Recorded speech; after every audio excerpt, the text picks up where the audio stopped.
Olá, aqui mais uma vez Marcos Lins e dessa vez nós vamos falar um pouco mais sobre clássicos dentro da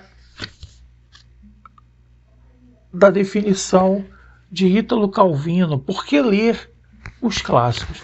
Esse livro é muito usado por pessoas que querem saber exatamente qual o significado dos clássicos ou o porquê lê-los. Então vamos lá. Calvino estabelece aqui alguns postulados, para justificar a leitura e o porquê dos clássicos. Vamos lá. Em primeiro lugar, ele diz: os clássicos são aqueles livros dos quais, em geral, se ouve dizer estou relendo e nunca estou lendo. De fato, os clássicos eles ocupam um lugar específico na nossa biblioteca. Vez ou outra nós estamos relendo ou pegando-os para ler trechos que ficaram saltitando, por assim dizer, em nossa memória. Sim, a gente tem esse hábito, Eu tenho esse hábito. Quantas vezes eu já li, por exemplo, Memórias Póstumas de Brás Cubas, e cada vez que eu leio é uma história diferente, é um sentido diferente, significado toca de um jeito diferente. Em segundo lugar, Calvino fala que dizem-se clássicos aqueles livros que constituem uma riqueza para quem os tenha lido e amado, mas constituem uma riqueza não menor para quem se reserva a sorte de lê-los pela primeira vez nas melhores condições para apreciá-lo. Quando eu li A Montanha Mágica de Thomas Mann, influenciado pela uma gama de pessoas que disseram para mim, ou eu vi na internet, A Montanha Mágica é um livro sensacional. E eu pude comprovar que, a despeito até dificuldade e da grandeza do livro, são mais de 1000 páginas, A Montanha Mágica é um livro fantástico. E é um daqueles livros que você pega de vez em quando para reler os diálogos que o protagonista teve, seja com o homem que personificava a razão, seja com o homem que personificava a religião.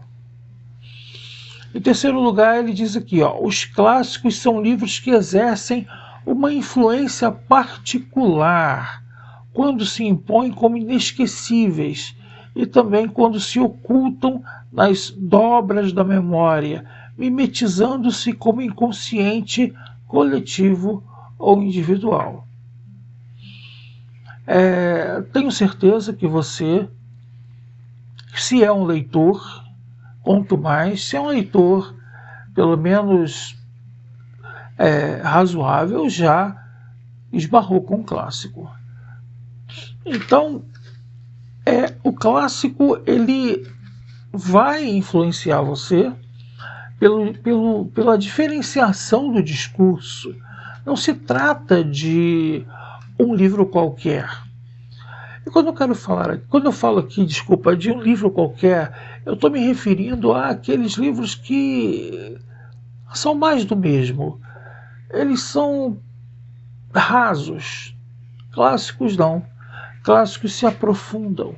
Clássicos têm uma imensa gama de retórica. Eles se perpetuam no imaginário das pessoas, no inconsciente coletivo, numa expressão de Jung. Então, você tem aquele livro que diz: olha, esse livro é o livro da minha vida. geralmente, quando se usa essa expressão, se quer falar de um clássico. Em quarto lugar, ele diz: toda releitura de um clássico é uma leitura de descoberta como a primeira. Exatamente o que falamos anteriormente. Quando você lê um clássico, passa um tempo e lê novamente, ele se descortina para você com uma mensagem maravilhosa. Mensagem essa que você, digamos, tenha deixado passar antes. Na verdade, você não deixou passar. É porque as mensagens são significantes, são impressionantes e você se detém naquelas páginas. Em quinto lugar, toda primeira leitura de um clássico é, na realidade, uma releitura. Então, pensemos. Quando você... vou aqui citar um clássico que eu li recentemente. Oliver Twist, de Charles Dickens. Eu nunca tinha ouvido falar sobre esse livro. Quer dizer, tinha ouvido falar, mas nunca tinha me detido na sinopse. Eu peguei o livro e fui ler. E fiquei maravilhado com a história. Uma história muito cativante, uma história sofrida. Um dos livros característicos da era vitoriana, né? Dickens, fabuloso, extraordinário, um dos maiores escritores de todos os tempos.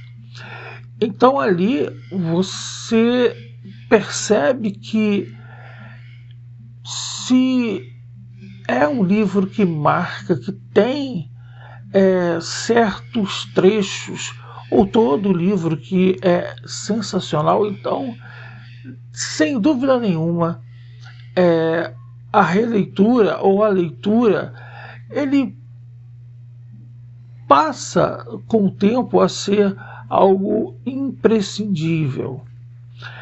Em sexto lugar,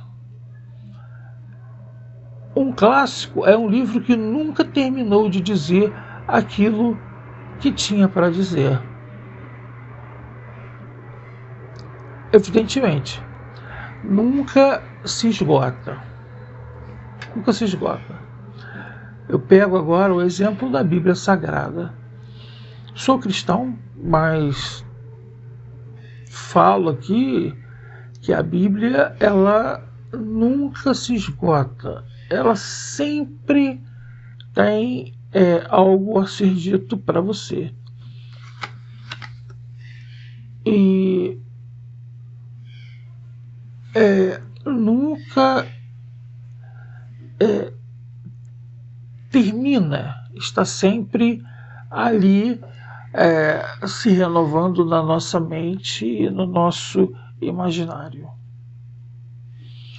Em sétimo lugar, os clássicos são livros que chegam até nós trazendo consigo as marcas das leituras que precederam a nossa e, através de si, os traços que deixaram na cultura ou nas culturas que atravessaram, ou mais simplesmente na linguagem e nos costumes. Em oitavo lugar, um clássico é uma obra que provoca incessantemente uma nuvem de discursos críticos sobre si, mas continuamente a repele para longe. Em nono, os clássicos são livros que, quanto mais pensamos conhecer, por ouvir dizer, quando são lidos de fato, mais se revelam novos, inesperados, inéditos. Em décimo, chama-se clássico um livro que se configura como equivalente do universo, à semelhança dos antigos talismãs. 11º, o seu, entre aspas, clássico é aquele que não pode ser-lhe indiferente e que serve para definir a você próprio em relação talvez em contraste com ele. Vamos parar por aqui.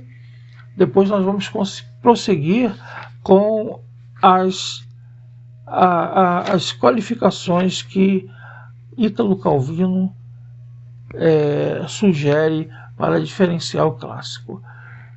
Se você gostou desse vídeo, curta e se inscreva em nosso canal.